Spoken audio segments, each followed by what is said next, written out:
السلام عليكم ورحمة الله وبركاته. أصحابتك وحران جنة الكمركة للسعودية وهذا أديادا وما سنتين ما أنت واجمع وأنا لباتنك بيش اللبادة فبراير سنة كلبادة وكن يلحية لباتنك واجمعه وهريي بيش بركيسان رمضان. مقال كان وحن ربعنا إن ذي كل وذاقو محكمة السرع أمريكان كا أو ما أنت ديدي أنت بدن عن شوره ترام وكسر رجي ودمدا عالم ككونة المانتي شرع الدرو أو إن أودي سأيسان هين oo awoodda canshuur ku soo rogista wadamada caalamka ay Congress-ku ay iska leeyihiin.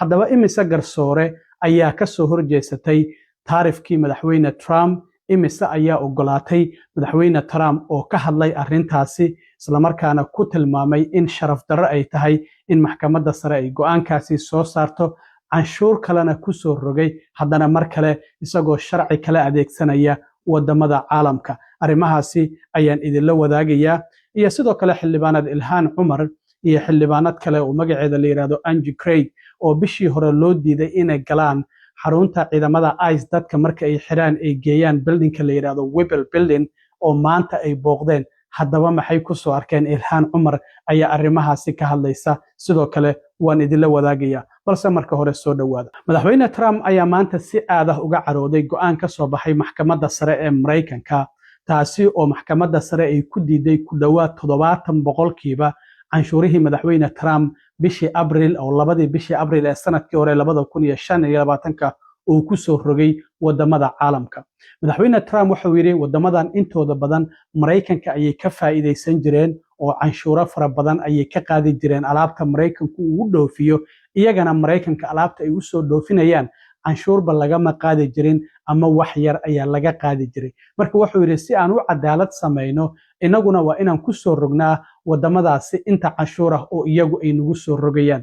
Haddaba arrintaasi waxay dhabar jab weyn ku noqotay inta badan wadamadii lagu soo rogay canshuurahaasi iyo waliba ganacsiyada yaryar iyo kuwa dhaxdhaxaadka ah ee Mareykanka, maadaama lacagahan taarifka waxa laga qaadaa shirkadaha alaabta u soo dhoofiya Mareykanka.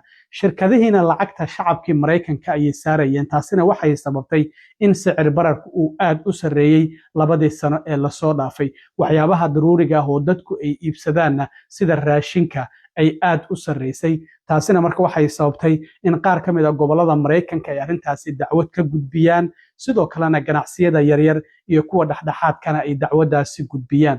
wadamo sidoo kale caalamkana oo Mexico iyo Canada ay kamid yihiin dacwadahaasi ay gudbiyeen.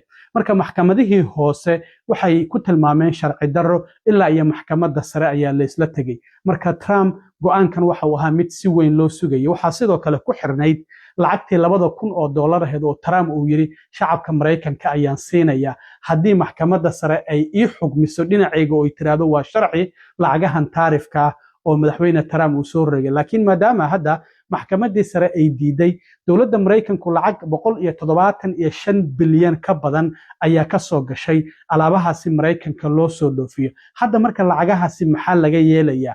Inkastoo hadda maxkamadda sare aysan go'aan arrintaasi ka soo saarin, shirkadaha ayaa loo celinaya. dowladdu maxay sameynaysaa? Marka lacagtii $2,000 ahayd oo Trump uu doonayay shacabka inuu siiyo meesha ay ka baxaysaa, maadaama lacagtaasi dowladda Mareykanka taarifkaasi ka soo gashay ee hadda sharci darro tahay, dowladda Mareykankana ay qasab ku noqonayso in ganacsatadii ay dib ugu celiso. Haddaba garsoorayaasha maxkamadda sare waa 9. 6 ka mid ah ayaa waxay sharci darro ku tilmaameen 70% lacagahaasi taarifka ee madaxweyne Trump uu ku soo rogay wadamada caalamka. garsoorayaashii maxay kale yihiin oo ka soo horjeestay arrintaasi oo sharci darro ku tilmaamay? waa gudoomiyaha maxkamadda sare ninka la yiraahdo John Roberts. waxaa sidoo kale ku jira 2 garsoore oo Trump uu magacaabay 4 sano oo hore uu madaxweynaha ahaa, kuwa ka soo horjeestay ayay ku jiraan. madaxweynuhuna maanta wuxuu yiri waa inay isceebaystaan, waan ka niyad jabsanahay yiri. waxaa ka mid ah Neil Gorsuch oo Trump uu magacaabay 4 sano oo hore madaxweynaha, iyo Amy Coney Barrett oo 2020 markii xilka uu ka sii degayay iyadana uu magacaabay. labaduba Trump waa ay ka soo horjeesteen. waxaa sidoo kale ku jira 3 garsoore ee muxaafadka, Sonia Sotomayor, Ketanji Brown Jackson oo madaxweyne Biden uu magacaabay oo gabadha kaliya ee madowga ah ee ku jirta 9 garsoore ee maxkamadda sare, iyo Elena Kagan. 6daasi garsoore ayaa diiday oo sharci darro ku tilmaamay taarifka madaxweyne Trump uu ku soo rogay. madaxweyne Trump awoodaha uu isticmaalay waxaa ka mid ah sharciga la yiraahdo Emergency Economic Powers Act oo 1970 2027 la sameeyey marka garsoorayaasha maxkamadda sare waxay yiraahdeen Trump awood uma lahan oo Congress-ka ayaa iskale awoodda canshuur ku soo rogista wadamada caalamka saddexda garsoore oo marka Trump ku taageeray canshuurahaasi waxay kala yihiin ninka isaguna Clarence Thomas Lira oo ninka madowga ah oo kaliya oo isaguna ku jira sagaalka garsoore ee maxkamadda sare Brett Kavanaugh isagana Trump ayaa magacaabay iyo Samuel Alito marka saddexdaasina waa ay ku taageereen Trump marka maadaama majority-gi 6 ay ka soo horjeesteen majority-ga ayaa la raacaya isla marka go'aanka maxkamadda uu soo baxay Trump waxa uu la shirayay gudoomiyaasha gobolada oo iyada nafteeda khilaaf weyn oo ka dhasho la leeyahay Trump kuwa Republicanka oo kaliya ayuu casuumay kuwa ay kamid yihiin midka Illinois kan Maryland kan New Jersey iyo sidoo kale kan Massachusetts waa uu ka tagay marka isagoo kulankii ku jira ayaa loo sheegay Trump waxa la leeyahay wajigiisa caraweyn ayaa markaasi ka muuqatay markii kulankii uu soo dhamaadana shir jaraa'id ayuu qabtay Trump waxa uu sheegay inuu aad uga niyad jabsan yahay go'aanka ka soo baxay maxkamadda sare madaxa meel ka koreyso la salaaxa ma lahan marka haddii maxkamadda sare ay diiday waa sidii loo diiday canshuurahaasi marka waxa uu sidoo kale sheegay in ay isceebeystaan ay yihiin garsoorayaasha go'aankan soo jeediyay isagoo ammaanay saddexda garsoore isaga taageertayna waa uu ammaanay haddaba Trump oo arrimahaasi ka hadlayayna waxa uu yiri The Supreme Court's ruling on tariffs is deeply disappointing and I'm ashamed of certain members of the court, absolutely ashamed for not having the courage to do what's right for our country.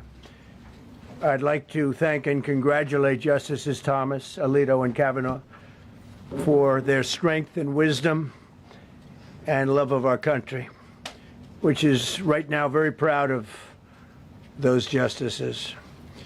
When you read the dissenting opinions, there's no way that anyone can argue against them. There's no way.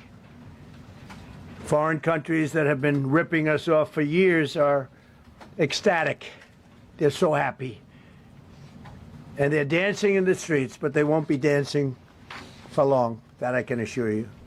sidoo kale madaxweyne Trump isagoo sharci kale oo ku jira dastuurka oo adeegsanaya ayaa waxa uu sheegay in 100% canshuura dheeraad ah uu ku soo rogayo wadamadii horay uu ugu soo rogay canshuurahaasi oo haddana 10kan ay ka sii sareyso marka waxa uu yiri wadamadaasi inta badan waxay ka faa'iideysanayeen wadankeena hadda intooda badan waa ay dabaaldegayaan laakiin waxaan idin xaqiijinayaa in dabaaldegaasi uusan sii socon doonin isagoo arrimahaasi ka hadlayana mar kale madaxweyne Trump oo 10% canshuuraha dheeraadka oo wadamada uu ku soo rogayna waxa uu yiri Today, I will sign an order to impose a 10% global tariff under Section 122 over and above our normal tariffs already being charged.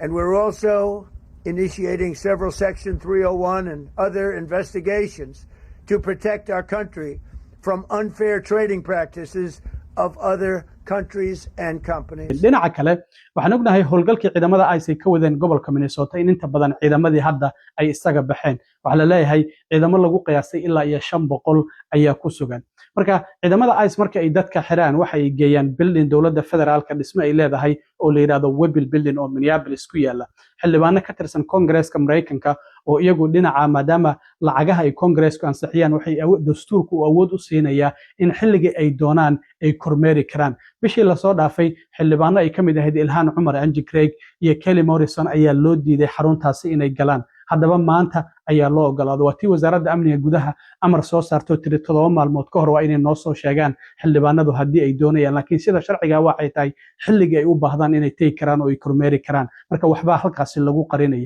Ilhan Umar iyo sidoo kale Angie Craig ayaa maanta loo ogolaaday in ay galaan laakiin maxay kala soo kulmeen xaruntaasi dadka lagu xirayay ka hor inta aan gobolada kale Texas iyo Louisiana aan loo kala qaadin oo sida ku meel gaarka ah loogu xiri jiray Ilhan Umar waxay tiri ugu dambeyntii horta isku day fara badan waa naloo ogolaaday inaan xarunta gudaha u galno meel kastana waa nala tusay laakiin waxa la yaab leh tiri hal qof oo meeshii ku xiran ma aanan ugu tagin oo aan la hadalno markaan weydiinana waxa naloo ku jawaabay 30 daqiiqo ka hor ayaa dadkii ugu dambeeyay halkan laga qaaday marka waa la faaruujiyay dhamaanba xaruntaasi hal qof ma uusan ku xirnayn sidoo kalena waxaa jirta in la nadiifiyay oo kaliin laga dhigay maadaama xildhibaanadan report ay gudbinayaan oo Congress-ka ay ku celinayaan marka waaba la sii nadiifiyey oo meesha waxay u ekeyd meel nadiifa hal qof oo ku xiranna ma aanan arkin. Ilhaan Cumar waxay tiri hadda isku celcelis ahaan 20 qof ayaa maalintii ciidamada ICE ay soo qabanayaan, sidaa darteed ilaa 500 oo askari ayaa weli ku sugan gobolka Minnesota oo ciidamada ICE ah. Marka waxaa la yaab lahayd in xaruntii dhan oo ICE marka dadka ay qabtaan ay ku xirayeen, in xildhibaanadii markii ay tageen lagu yiri hal qofba kuma xirna, waa tanaa bal arka dhammaan boqolalkii oo faaruqa ay tageen meeshii oo la sii hagaajiyey. Waxay tiri maadaama inaan soo soconno la ogaa, waa loo sii diyaar garoobay, waana maxaabiistii dhanna meesha waa laga waday, waana la sii nadiifiyey. Haddaba waa tan xildhibaan Ilhaan Cumar oo markii ay ka soo baxday kadib warbaahinta la hadashay kana warbixinaysa waxyaabihii ay ku soo aragtay bildigaas dhismahaasi federaalka oo ciidamada ICE ay maamulaan oo dadka markii la qabto lagu xirayay inta aan loo qaadin gobolada kale. Ilhaan Cumar waxay tiri This was an attempt at us doing our congressional duty and performing oversight at the Whipple Federal Building. We were finally let in. We were given a full and complete tour of the facility.